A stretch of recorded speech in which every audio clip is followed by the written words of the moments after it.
तो हम लोगों ने भारत की जो है वो एक बेसिक जानकारियां ली थी कि भारत के पास क्या क्या सेगमेंट है।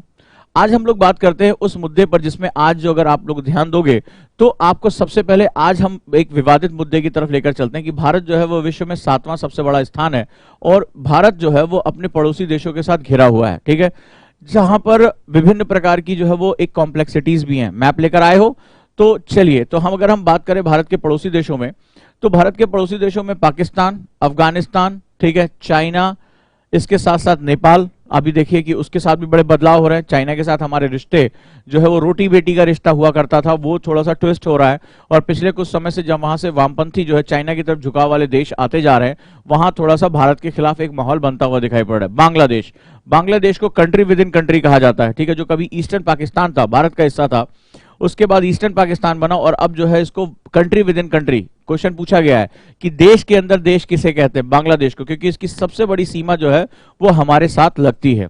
तो अब हम भारतीय सीमाओं के बारे में बात करेंगे, भारत की इस महान भूमि के बारे में बात करेंगे। और अगर हम ईस्ट साइड में जाते हैं तो हमें म्यांमार दिखाई पड़ता है और भूटान हमें यहां दिखाई पड़ते हैं। तो ऐसे में भारत जो है वो तमाम पड़ोसी देशों के साथ घिरा हुआ है, जिसमें 2-3 हिस्से भारत से दुश्मनी के आधार पर ही अलग हुए हैं और वहां भारत के प्रति एक जो है वो नफरत का जो है रुझान, उनकी पूरी राजनीति, खासतौर पर पाकिस्तान की बात करें तो भारत के खिलाफ नफरत पे ही काम चल रहा है। दूसरा, चाइना जिस तरह से एग्रेसिव होता चला जा रहा है, चाइना के एग्रेसिवनेस होने की वजह से अब भारत के लिए एक और मुश्किल जो है फ्रंट खुल गया है। चले शुरू करें आज। तो मैप, हमें सबसे पहले काम क्या करना है? मैपिंग उठानी है और मैप यहां से अपना काम, पेंसिल आपके पास होनी चाहिए, पेंसिल, एक इरेजर, रबर और आपके पास ब्लैंक मैप, ठीक है। यहां से हम अपना काम शुरू करें। डन। चलिए, तो अब हम इसलिए, क्योंकि इस मैप को अगर आप बार बार देखोगे तो आज आपको चैलेंजेस के बारे में पता चलेगा। ज्योग्राफी बहुत कुछ निर्धारित करता है, बहुत कुछ, ठीक है, यहां तक कि मैं इसी बेस पे पूरा आईआर आपको पढ़ा सकता हूं, खासतौर पे जो दक्षिण एशिया की पॉलिटिक्स है वो पूरी इसी मैप पे बढ़ा सकता हूं कि क्या मजबूरियां हैं कि हम बार बार पाकिस्तान से वार्तालाप करने के लिए आगे जाते हैं। और उसके पीछे राजनीतिक मजबूरियों से कहीं ज्यादा भौगोलिक मजबूरियां हैं, यानी हमारी ज्योग्राफिकल जो रिस्ट्रेंट्स हैं वो हमारे लिए बहुत इंपॉर्टेंट हो जाते हैं। डन। चलिए, तो आपने बना लिया होगा इसको, आगे बढ़ते हैं और इसके बारे में थोड़ा सा अध्ययन करते हैं कि ये चीजें क्या हैं। अब हम सबसे पहले बाउंड्रीज के बारे में थोड़ी सी जानकारी ले लेते हैं, ठीक है। ये बाउंड्रीज हमारी है। तो भारत की जो बाउंड्रीज हैं वो 7 देशों के साथ लैंड बाउंड्रीज को शेयर करता है, ठीक है। यहां से काफी क्वेश्चन आते हैं। भारत जो है वो 7 देशों के साथ अपनी बाउंड्री शेयर करता है और उसका नाम है, ठीक है, मेरा बचपन का सपना था, मेरा बचपन का सपना था MBA करने का, ठीक है। भारत के 7 जो है स्थलीय पड़ोसी देश कौन से हैं? 7 कंट्रीज। मेरा बचपन का सपना था BCPN MBA करने का, ठीक है। यानी सबसे बड़ी बाउंड्री भारत की लगती है बांग्लादेश के साथ, सबसे बड़ी बाउंड्री। दूसरा लगती है चाइना के साथ, ठीक है, चीन के साथ। फिर उसके बाद पाकिस्तान तीसरे नंबर पे आता है, डिक्रीजिंग ऑर्डर है बाउंड्रीज का। उसके बाद नेपाल, उसके बाद म्यांमार, फिर भूटान और फिर अफगानिस्तान। क्लियर है? मेरा बचपन का सपना था MBA करने का। अगर कोई पूछे भारत के पड़ोसी देशों का अवरोही क्रम बताइए, डिक्रीजिंग ऑर्डर बताइए, तो आप क्या हो सकता है इसके बारे में आसानी से बता सकते हैं।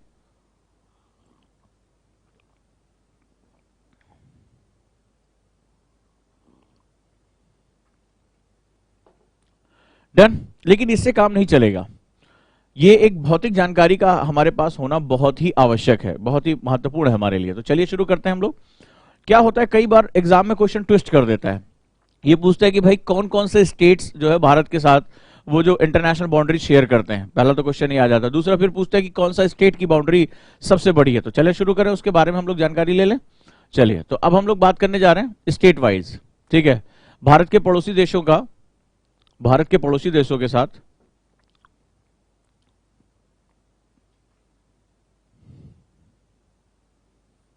लिखिए। सबसे पहले बांग्लादेश, लगभग 40-96.7। ये बाउंड्रीज थोड़ा सा जो है वो अल्टर भी होती रहती हैं, अभी हमने समझौता किया है, तो इस पे फैक्ट्स पे बहुत ज्यादा फोकस देने की जरूरत नहीं है। इनका डिक्रीजिंग ऑर्डर याद रख लेना, ये डिक्रीजिंग ऑर्डर में है, बस इतना जो है जरूरी है। थोड़ा बहुत फैक्ट के साथ आप इसको समझ लीजिएगा। 40-96.7, 4096.7 किलोमीटर। कौन कौन से स्टेट्स जो है भारत के अपना बॉर्डर शेयर करते हैं? ठीक है, आसाम, मिजोरम, त्रिपुरा। बांग्लादेश के साथ कौन कौन से हमारे स्टेट्स की बाउंड्री जो है वो शेयर होती है, याद रखिएगा। आसाम, मिजोरम, त्रिपुरा, मेघालय, वेस्ट बंगाल, वेस्ट बंगाल, इनके बॉर्डर्स शेयर होते हैं।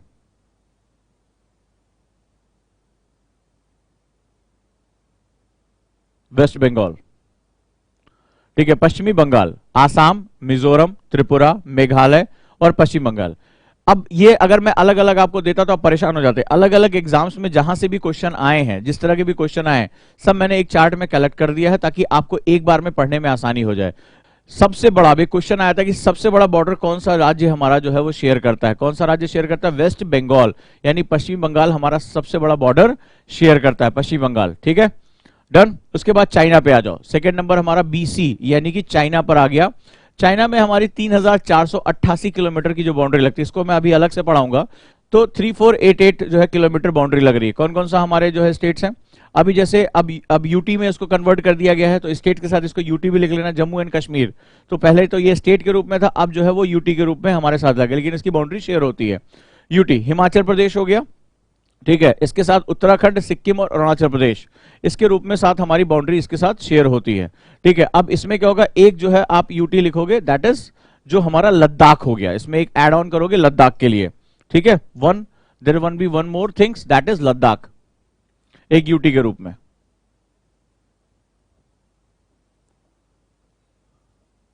क्योंकि सरकार ने कहा अगर वो फिर से दोबारा उसको जो है वो स्टेट का दर्जा दे देती है, फिर से ये हो जाएगा। तो ये फैक्ट्स चेंज होते रहते हैं, इसमें कोई बहुत परेशान होने वाली बात नहीं है। तो यूटी के साथ ये जो है, अब ये दो यूटीज हो गई, स्टेट्स एंड यूटीज। तो जम्मू एंड कश्मीर को भी एक यूटी में कन्वर्ट कर दिया, लद्दाख को भी कन्वर्ट, पहले लद्दाख जम्मू कश्मीर का हिस्सा था। तो इससे क्या होगा, अभी सरकार मान लो फिर जो है वो, अभी जैसे आज महबूबा मुफ्ती को रिलीज किया, कल को सरकार ने एक वादा किया है कि भाई जम्मू कश्मीर को फिर से एक स्टेट का दर्जा देंगे जैसे हालात वहां सामान्य होंगे। सो फिर से वो हो सकता है कि हमारे पास ये मिले, क्योंकि ये वेरिएबल थिंग्स हैं, ठीक है। Next one, Himachal Pradesh, Uttarakhand, Sikkim, Arunachal Pradesh. अरुणाचल प्रदेश बड़ा इंपॉर्टेंट है। चीन के केस में ये दो सेगमेंट जो अरुणाचल प्रदेश और लद्दाख, ये दोनों जो है वो बहुत इंपॉर्टेंट बन जाते हैं, ठीक है। नेक्स्ट लिखो, जो सबसे लॉन्गेस्ट बॉर्डर स्टेट था वो था हमारा यूटी के साथ लगता था, that is Jammu and Kashmir के साथ, ठीक है, जम्मू एंड कश्मीर के साथ। अब जम्मू एंड कश्मीर एंड लद्दाख हो जाएगा, एंड लद्दाख इसके साथ संयुक्त रूप से ये जाएगा, क्योंकि हमें नहीं पता कि एग्जाम में हालात तब तक क्या हो जाएंगे, सरकार फिर से कोई नया फैसला ले ले, ठीक है। यहां हमारा ये पॉइंट हो गया। आ जाते हैं पाकिस्तान के साथ बात करते हैं, जब थर्ड हमारी boundary, which is very important. तो 3323 किलोमीटर बाउंड्री हमारी लग रही है।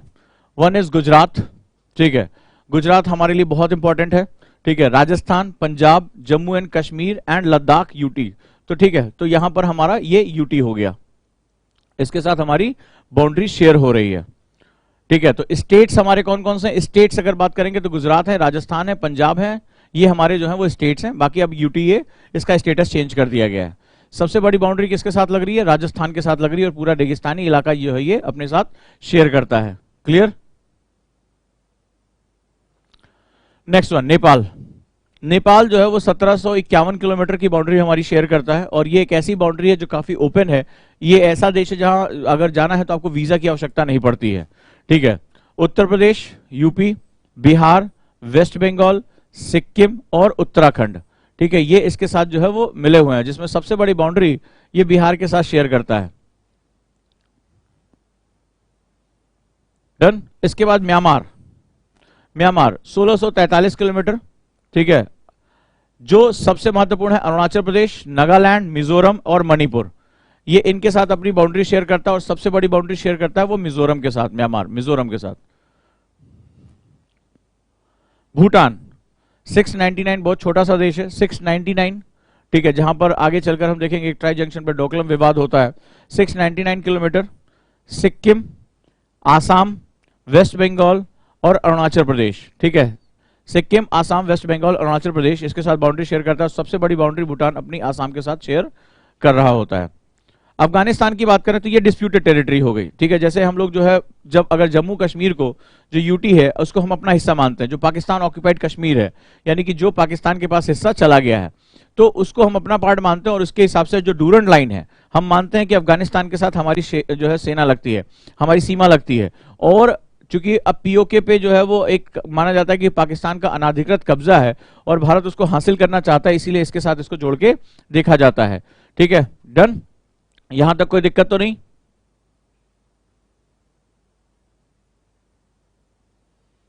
ठीक है, तो ये बेसिकली एक जानकारियां रही।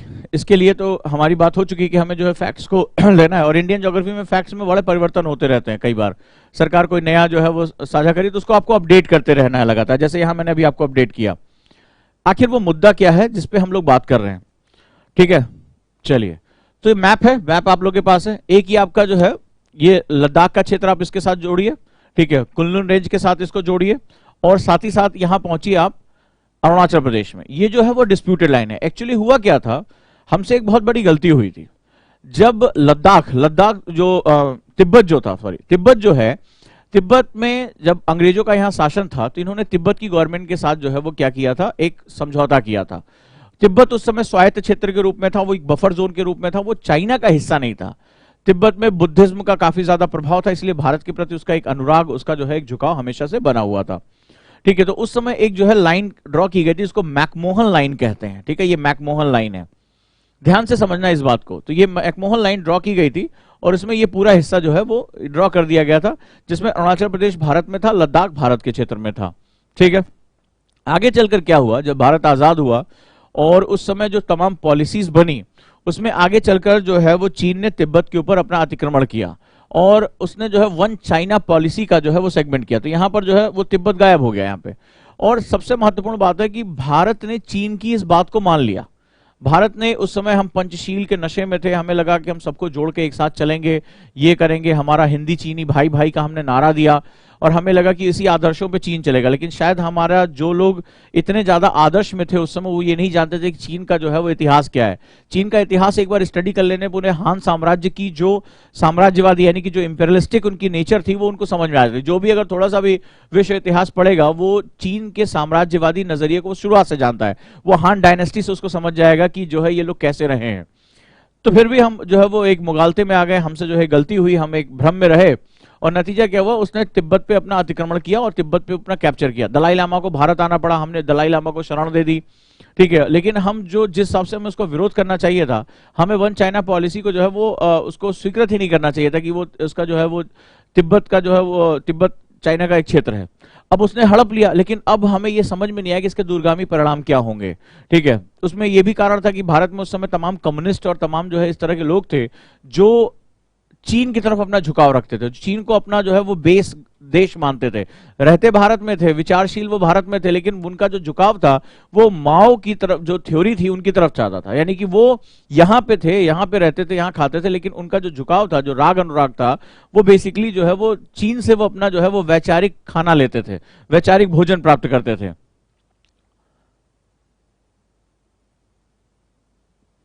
ठीक है, यूटी का मतलब होता है यूनियन टेरिटरी। ठीक है, यानी कि उस पे केंद्र जो है वो अपना शासन रखता है, उसके माध्यम से चलता है। और ये राज्य का मतलब होता है जहां पर उसकी विधानसभा होती है, चुनाव होते हैं। नेक्स्ट वन, दिल्ली को छोड़ के तो आगे हम लोग चले, तो हम यहां अरुणाचल प्रदेश और ये इसकी बात कर रहे हैं।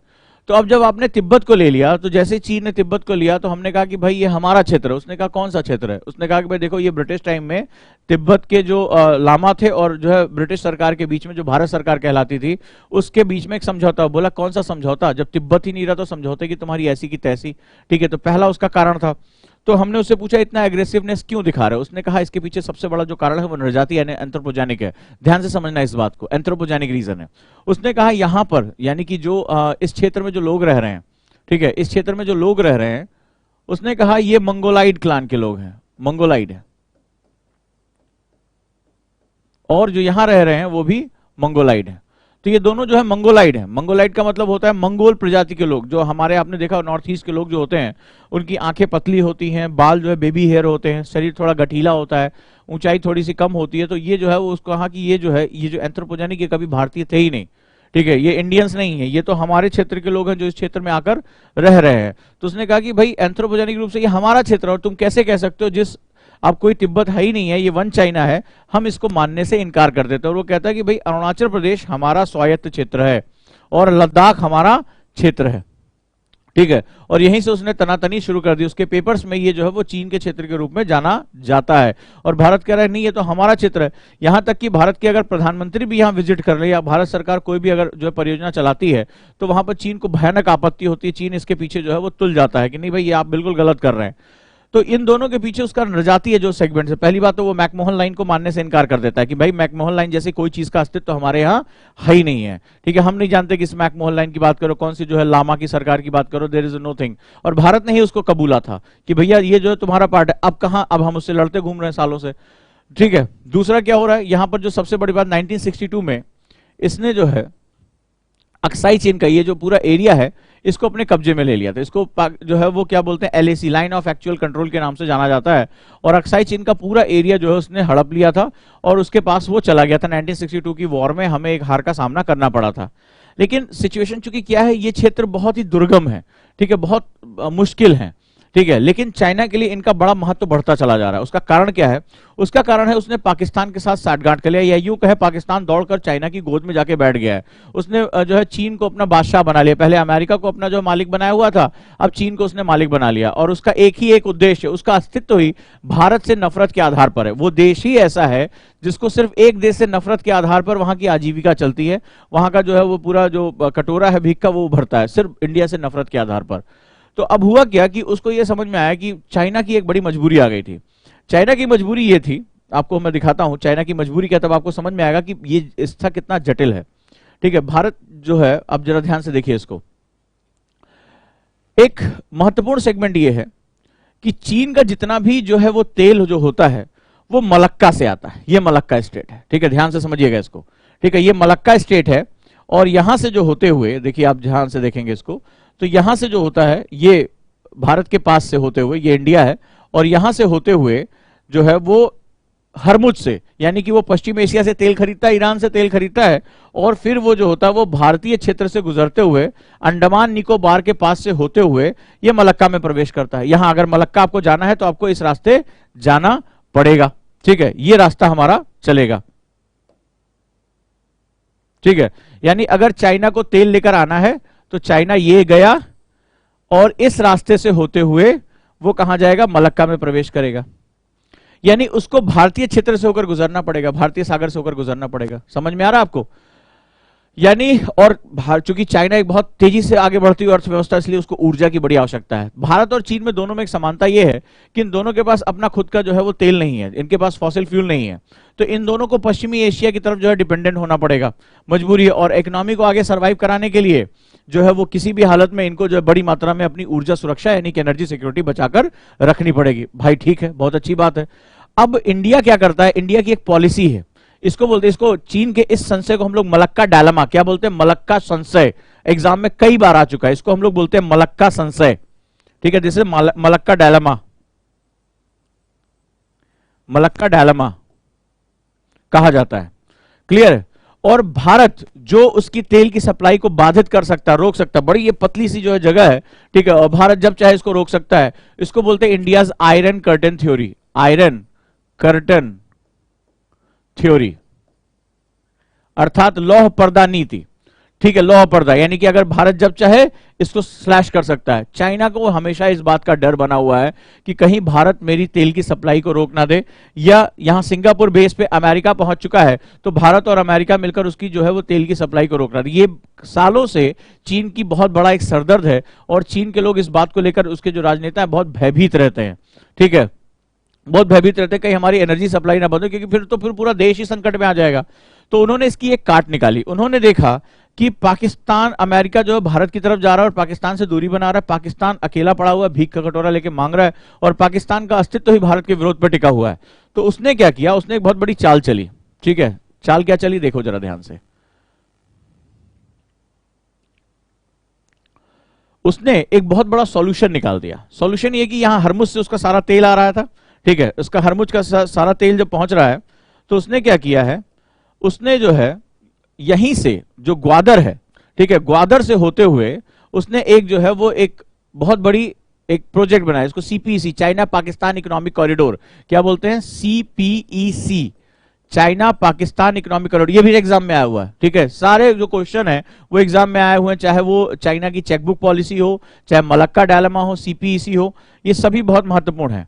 तो ये क्या हुआ, इसके माध्यम से चीन जो है वो एक बहुत बड़ी प्रोजेक्ट को लेके चल रहा है, जहां से वो जो है वो इस मलक्का को बाईपास करते हुए चीन ने एक बहुत बड़ा लगभग 46 बिलियन डॉलर का एक प्रोजेक्ट जो है लगाया यहाँ पे। और यहाँ पर जो है वो इस भारत के जो पीओके का क्षेत्र, जिसको भारत ये कहता है, ठीक है, ये एलओसी के पार का जो क्षेत्र है, इसको पीओके, पाकिस्तान ऑक्यूपाइड कश्मीर कहा जाता है, यहां से होते हुए वो अपने प्रांतों में जो है वो अपनी एनर्जी सप्लाई और इसको तमाम जिस भी चीज की जरूरत होगी वो यहां से यहां तक पहुंचा सकता है। बड़ा महत्वपूर्ण है ये, ठीक है, बहुत इंपॉर्टेंट है। तो जो कराची पोर्ट है, जिसको ग्वादर बंदरगाह कहा जाता है, ग्वादर से वो शुरू करेगा और ग्वादर से बलूचिस्तान से होते हुए भारत के पीओके में जो है वो प्रवेश करते हुए अपने क्षेत्र में उसने पहुंचा दिया है। भारत की आपत्ति यह है कि जब पीओके भारत का क्षेत्र है, भारत की संप्रभुता की बात है, तो इसने पाकिस्तान से परमिशन कैसे ली? और चाइना को यह गेम खेलना था, उसको पाकिस्तान इंडिया को हमेशा आपस में लड़ा के रखना था, और पाकिस्तान को भी अपने अस्तित्व के लिए चाइना जो है उसको सर्वोपरि दिखाई पड़ा, तो उसने ये निवेश होने दिया। चाइना ने अपना इस मलक्का का बाईपास करने के लिए इसको जो है बना दिया। अब भारत, अगर जिस हिसाब से भारत ने क्या किया, भारत ने जिस तरह से 370 हटाया और अपने बॉर्डर पे पहुंच गया, ठीक है, अब उसके लिए अगला कदम यह है कि भारत जो है वो पाकिस्तान ऑक्यूपाइड कश्मीर पे दोबारा अपना दावा कर सकता है। ऐसे में चाइना को बहुत बड़ा खतरा है। चाइना को सबसे बड़ा खतरा बलूचिस्तान में है। बलूचिस्तान में जिस तरह से पाकिस्तान के खिलाफ जो है वो विद्रोह चल रहा है, वो एक बहुत बड़ा समस्या है, क्योंकि सबसे बड़ी सड़क बलूचिस्तान से गुजरती है। और दूसरा, अगर भारत पीओके पे कुछ करता है तो ऐसी कंडीशन में इसका ये जो सबसे बड़ा प्रोजेक्ट है वो धराशायी हो जाएगा।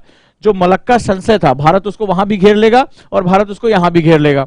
ऐसी कंडीशन में वो, आपने देखा होगा, चाइना लगातार कोशिश कर रहा है कि भारत को अन्य बॉर्डर्स पे उलझा के रखे, भारत को अन्य तरफ लेकर जाए। और पाकिस्तान के लिए बड़ी फायदेमंद स्थिति है। जो पहले पाकिस्तान छुटपुट फायरिंग करता था, कुछ चोरी छुपे ऊटपटांग हरकतें करता था, उसको बड़ा फायदा मिल गया, वो चुपचाप किनारे हो गया। बड़े भाई को उसने आगे कर दिया, बोले चाइना भैया तुम जाके लड़ो। देखो, अगर भारत ने पीओके पे कब्जा कर लिया, अब कश्मीर में 370 हटा दिया, अब बॉर्डर्स यहां तक आ गए हैं। पहले तो एक बफर स्टेट था, 370 की वजह से भारत सरकार कुछ कर नहीं पाती थी, अब पीओके वो ले लेगा, तुम्हारी सड़क का क्या होगा, तुम्हारे इस प्रोजेक्ट सीपीईसी का क्या होगा? ठीक है, चाइना पाकिस्तान इकोनॉमिक कॉरिडोर, ठीक है, सीपीईसी, ठीक है, चाइना पाकिस्तान आर्थिक गलियारा, तो इसका क्या होगा? तो चीन को भी एक डर है कि भाई बहुत बड़ा मेरा जो प्रोजेक्ट है वो पूरी तरह से बर्बाद हो जाएगा। ठीक है, मेरा जो प्राकृतिक जो तेल का सेगमेंट्स है, जो मेरी एनर्जी सिक्योरिटी है वो डिस्टर्ब हो जाएगी। तो इसके चक्कर में जो है वो क्या कर रहा है, पाकिस्तान को उल जलूल काम करने की वो छूट दे रहा है और भारत के खिलाफ उसने मोर्चा खोल दिया है। और भारत के खिलाफ जो उसने मोर्चा खोला है, उसने ये अरुणाचल प्रदेश में खोल दिया है।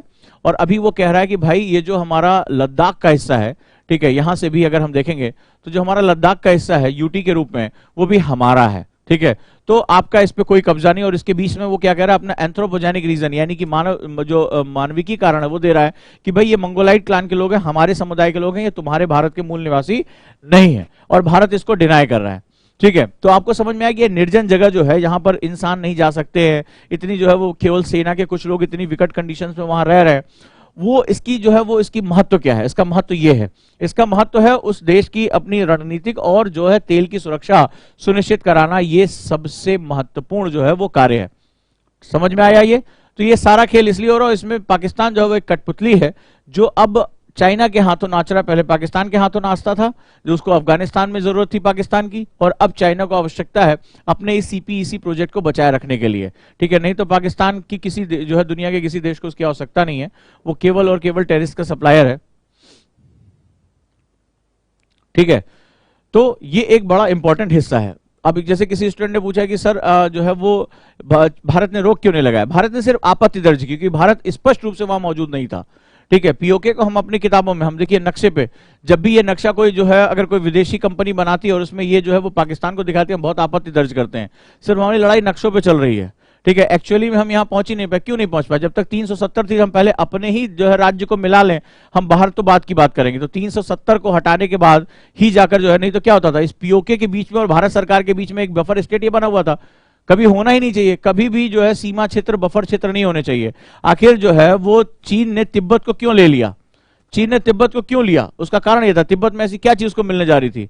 प्राकृतिक संसाधन ही थे। लेकिन हमेशा उसको पता था कि जब भी कोई राज्य किसी राज्य के साथ जो है, किसी राष्ट्र के साथ उसका शेयर करता है, वो कभी बफर स्टेट नहीं हो सकता, वो कभी भी अपने आप को अलग थलग लेके नहीं चल सकता कि तिब्बत कहे नहीं भाई हम तो जो है वो अलग रूप में है, हम बफर स्टेट, कभी नहीं हो सकता। इससे उस राष्ट्र को अपनी सीमाओं को सुरक्षित करने में हमेशा जो है खतरा बना रहता है। अब आर्टिकल 370 की वजह से क्या था, जम्मू कश्मीर में डायरेक्टली भारत सरकार दखल ही नहीं दे पा रही थी, कोई काम ही नहीं कर पा रही थी, वो पीओके पे क्या बात करेगी? ठीक है, वो तो खुद ही अपनी बाउंड्री में जो है वो कुछ एक दो मामलों को छोड़ दो, बाकी चीजों पे वो कुछ काम ही नहीं कर पा रही थी, ना जमीन वहां पे, ना वहां के लोग, वहां के बाशिंदे, सब कुछ जो है डेमोग्राफी। तो अब क्या हुआ, सरकार ने जब 370 एबॉलिश किया है, ठीक है, 370 एबॉलिश किया है, तब जाकर वो डायरेक्टली अब पीओके के बॉर्डर पे बातचीत करेगी। चाइना को इस बात का भय है कि जिस हिसाब से ये सरकार एग्रेसिव हो रही है, और राष्ट्रवादी सरकारें एग्रेसिव होती हैं अपनी बाउंड्रीज को लेकर, चाइना भी हो रहा है, तो वहां पर क्या होगा कि अब मामला थोड़ा सा खराब हो सकता है। यानी आने वाले 5-10 सालों में भारत जो है लामबंदी करके पीओके पे अगला जो है वो कार्य कर सकता है, और हो सकता है कि पाकिस्तान की जिस तरह से जो हालत है वो खराब हो रही है, पाकिस्तान इसको गिव अप भी कर दे, ठीक है, और कुल मिलाकर अपनी जान, क्योंकि ये पथरीला इलाका है, ठीक है, अगर हम ये बात करें तो ये पूरा इलाका ऐसा निर्जन, अगर आपको मैं कह दूं जमीन जाके दे देता हूं रह लो, तो इतनी ऑक्सीजन की कमी, वहां रहना ही नहीं पसंद करोगे तुम। बड़ी मुश्किल से हमारे सेना के जवान बड़ी वीरता के साथ वहां टिके हुए हैं, बट इसका बहुत बड़ा जो है वो एक जिसे कहते हैं ज्योग्राफिकल और पॉलिटिकल बहुत बड़ा महत्व है इसका, और इसका दोनों देशों के साथ ये बड़ा इंपॉर्टेंट है। अगर भारत इसको अपनी पकड़ में ले लेता है तो वो ये पाकिस्तान की जो चाइना की जो है वो एनर्जी सप्लाई की गर्दन अपने हाथ में पकड़ लेगा, इधर भी पकड़ लेगा और इधर भी पकड़ लेगा। समझ में आया? तो इसी को हम लोग जो है वो सीपीईसी प्रोजेक्ट कहते हैं। अब इसके साथ भारत ने इसका काउंटर करना, ये पूरा शतरंज की बिसात है, ये बुरी तरीके से शतरंज की बिसात है। चाइना क्या कर रहा है, भारत के जितने पड़ोसी देश है, मान लो जैसे नेपाल हो गया, श्रीलंका हो गया, म्यांमार हो गया, बांग्लादेश हो गया, इसमें खूब पैसा झोंक रहा है, खूब पैसा झोंक रहा है। बोले जाओ तुम्हें जो करना है वो करो, हमसे पैसा लो, हमें अपने पोर्ट दे दो, और वो भारत को घेरने की कोशिश कर रहा है। इसको क्या बोलते हैं, इस पॉलिसी को क्या बोलते हैं, याद रखिएगा, मोतियों की माला नीति, स्ट्रिंग ऑफ पर्ल्स। क्या बोलते हैं, मोतियों की माला नीति, स्ट्रिंग ऑफ पर्ल्स, यानी भारत को घेरने के लिए। अभी कल श्रीलंका ने क्या बोला, हम्बनटोटा जो है वो हम कर्ज नहीं ले रहे हैं, और हम्बनटोटा पोर्ट में चाइना अच्छा काम कर रहा है, तो श्रीलंका ने अपना दे दिया। बांग्लादेश में खूब पैसा झोंक रहा है, नेपाल में खूब पैसा झोंक रहा है, म्यांमार में पैसा झोंक रहा है, जहां जहां भारत को घेरा जा सकता है, पाकिस्तान को तो खैर उसने गिरवी कर ही रखा है, तो जहां जहां भारत को घेरा जा सकता है वो भारत को घेरने की नीति को मोतियों की माला नीति यानी स्ट्रिंग ऑफ पर्ल्स कहा जाता है। 3 बार ये क्वेश्चन मेंस में आ चुका है, ध्यान से समझिएगा।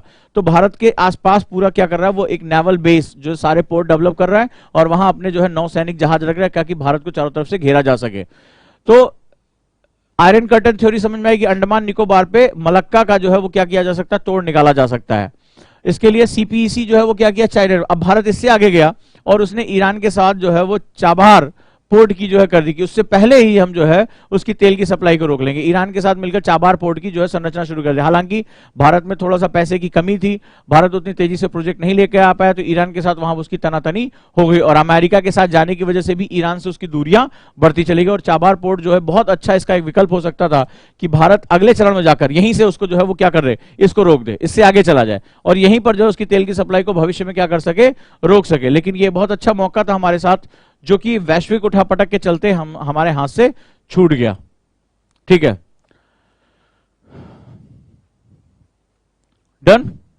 अब जैसे किसी स्टूडेंट ने पूछा बफर क्षेत्र क्या होता है, तो बफर क्षेत्र का, बफर का मतलब होता है कि जैसे कभी 2 तारों को तुम देखो, ठीक है, तो तार को हाथ में पकड़ो, करंट क्यों नहीं चलता है, या जो सेगमेंट उसके बीच में एक प्लास्टिक का आवरण लगा होता है उसके ऊपर, तो उसकी वजह से वो इंसुलेटर का काम करता है। बफर का मतलब होता है कि 2 जो तार है यानी प्लस और माइनस, ठीक है, उनको मिलने से रोक रहा है।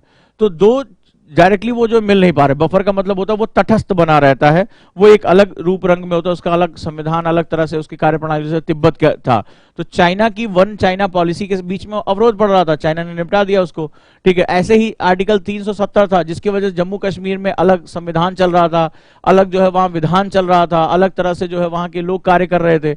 अब तुम्हें एक तरफ पाकिस्तान से लड़ना है। अब आप ही सोचिए कि ऐसा क्या था कि हुर्रियत जैसा अलगाववादी संगठन जो खुलकर जो है बात कर रहा था, ठीक है, और हुर्रियत के खुले आम वो पाकिस्तान से पैसा ले रहे हैं, उनके ऊपर कोई कुछ नहीं कार्रवाई कर पा रहा है। हम सालों से ये जान रहे हैं कि वो अलगाववादी है, भारत में जो है वो पत्थरबाजी की घटनाओं में उसका इन्वॉल्वमेंट रहा है, पैसा उसको खूब मिला है, उसके बावजूद भी हम उसके खिलाफ कार्रवाई नहीं, क्यों? क्योंकि वहां डायरेक्टली हम कार्रवाई नहीं कर सकते थे। बड़ी अजीबोगरीब स्थिति, समझ में ही नहीं आ रहा था कि एक तरफ पाकिस्तान के साथ आपका बॉर्डर शेयर हो रहा है, पाकिस्तान जो है वो 1971 के बाद से भारत के खिलाफ उसने आतंकवाद का युद्ध छेड़ रखा है, उसके बावजूद भी आप जो है वो पहले उसकी बाउंड्री पे जाके तो खड़े हो, एटलीस्ट बोलो कि हम पूरा राष्ट्र तुम्हारे खिलाफ जो है लड़ने को तैयार है।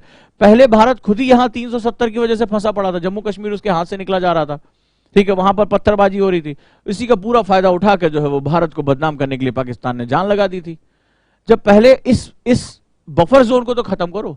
और हमेशा ये बात मान के, आज से नहीं, चाणक्य ने कहा था ये, ठीक है, चाणक्य ने जब तक्षशिला पे जो है अलेक्जेंडर का हमला होने वाला था, तभी जो है वहां के जो है आम्बी से कहा था कि सीमा क्षेत्र, जब भी कोई राज्य सीमा पे लगा होता है तो वो तटस्थ नहीं रह सकता है, ठीक है, उसको जो है वो एक पक्ष चुनना ही होता है। और जो सीमावर्ती राज्य होते हैं, जो उस समय का जो जैसे कहते हैं पौरश जो वहां का राजा था, या जो है आम्बी वहां का राजा था, तो चाणक्य ने तभी कहा था कि अगर आप सीमावर्ती राष्ट्र हैं तो आपकी सुरक्षा सबसे महत्वपूर्ण है, और आप जो है वो तटस्थ नहीं रह सकते, या आप जो है वो अपना रुझान जो है ये नहीं सोच सकते कि हम युद्ध में उतरे या ना उतरे, सबसे पहले आपकी जिम्मेदारी है। तो ये राजनीति का प्रथम सिद्धांत ये है कि अगर सीमावर्ती राज्य, वो तटस्थ नहीं हो सकता, वो बफर नहीं हो सकता, उसका ओरिएंटेशन ये नहीं कि 50-50 चले, नहीं हो सकता। तो हर देश यही करता, देखो जो है तिब्बत को निपटाने में चाइना ने यही काम किया, उसको पता उसको विस्तार करना है, तो तिब्बत क्या होगा पता नहीं, कब ये जो है वो बुद्धिज्म के नाते भारत की तरफ चला जाए, हमारे अस्तित्व के लिए खतरा हो सकता है, हमें जो है पूरी दुनिया को जवाब देना पड़ेगा, मामला ही निपटा दो। अब क्या होगा, आज से कुछ साल बाद शायद किसी को याद भी ना रहे कि कहां से क्या चीजें चल रही हैं। अब अगला टारगेट अब ये थोड़े ना कि हमें अपना कश्मीर बचाना है, अब तो हमारा अगला टारगेट है तुम अब पीओके बचाओ। तो अब तक हम डिफेंसिव थे, ठीक है, हम जो रक्षात्मक थे, अब पाकिस्तान रक्षात्मक हो जाए, चाइना रक्षात्मक हो जाए, नहीं तो इंडिया ये भी ले लेगा, ठीक है, अपना जो मूल स्वरूप उसको प्राप्त कर लेगा। तो ये भूगोल की सबसे खूबसूरत बात होती है, ज्योग्राफी और इंटरनेशनल पॉलिटिक्स ये आपस में बहुत गहराई से जुड़े होते हैं, ये बहुत गहराई से जुड़े होते हैं। क्लियर हुआ आप लोगों को?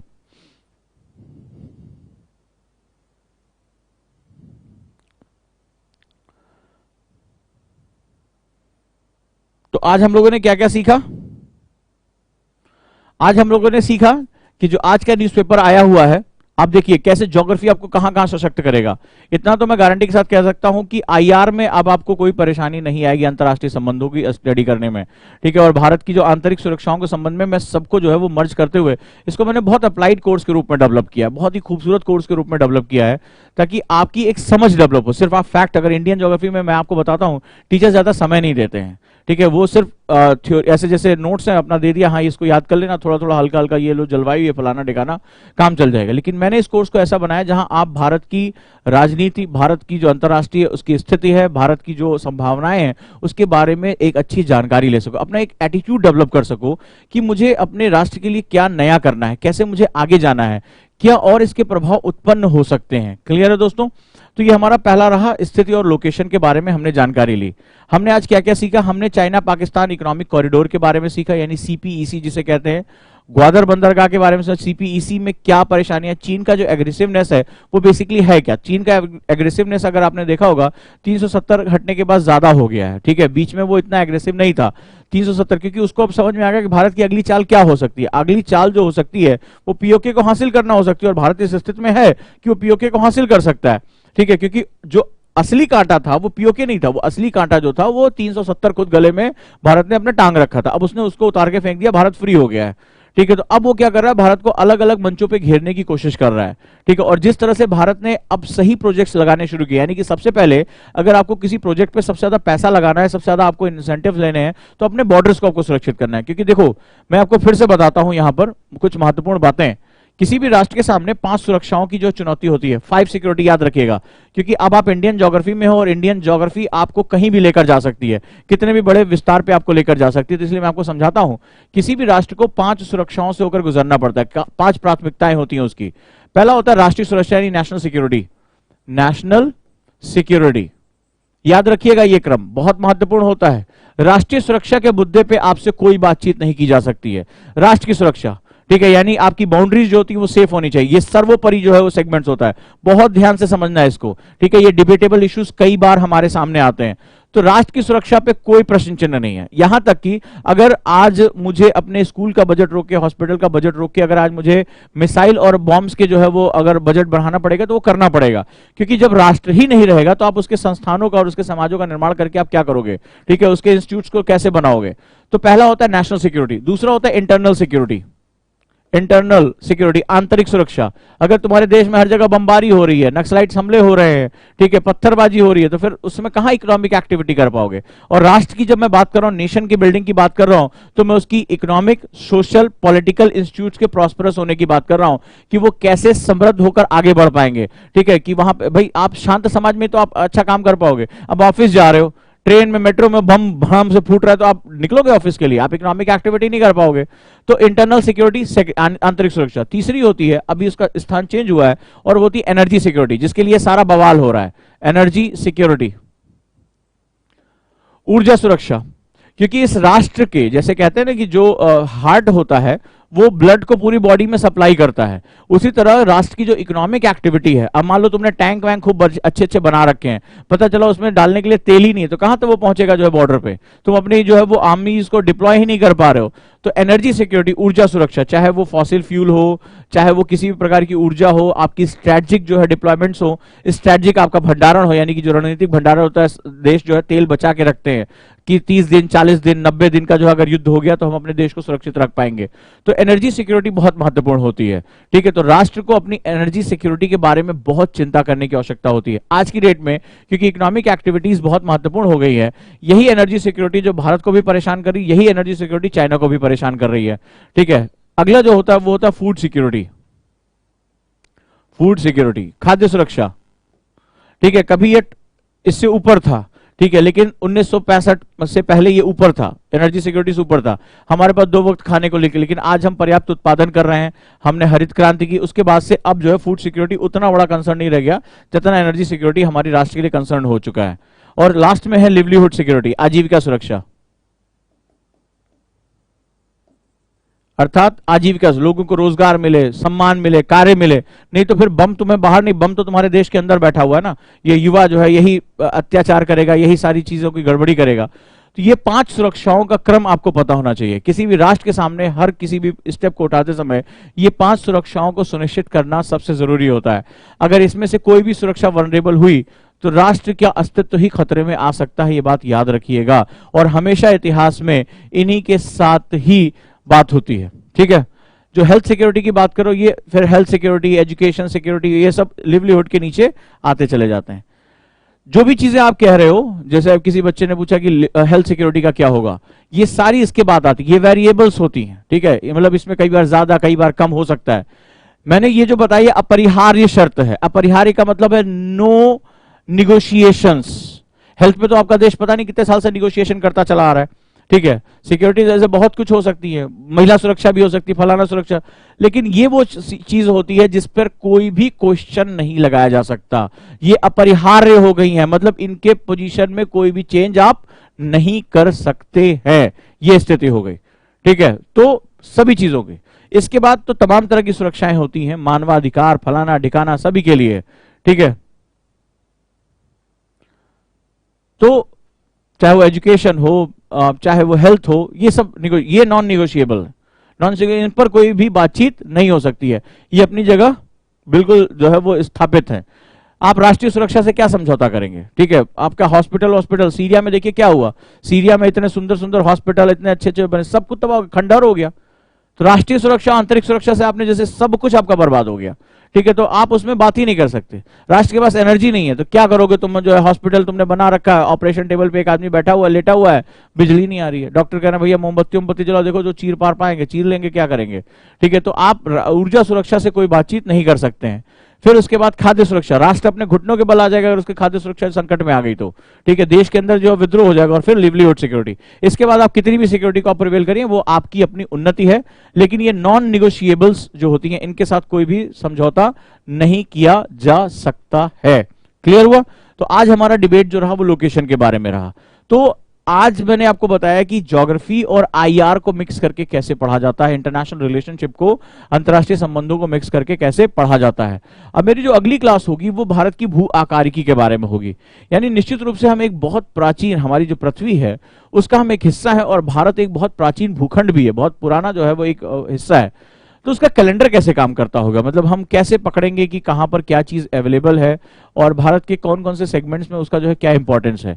तो हमें अगला जो है वो बात पढ़नी है कि हमें पूरी पृथ्वी का कैलेंडर पढ़ना है कि पूरी पृथ्वी का कैलेंडर क्या है, क्योंकि इसमें कुछ नए बदलाव भी आ रहे हैं। अब जो परिवर्तन हो रहे हैं, जो अभी रिसेंट युग चल रहा है, उसमें एक परिवर्तन की बात आ रही है कि इसको एंथ्रोपोसेन युग कहा जाए।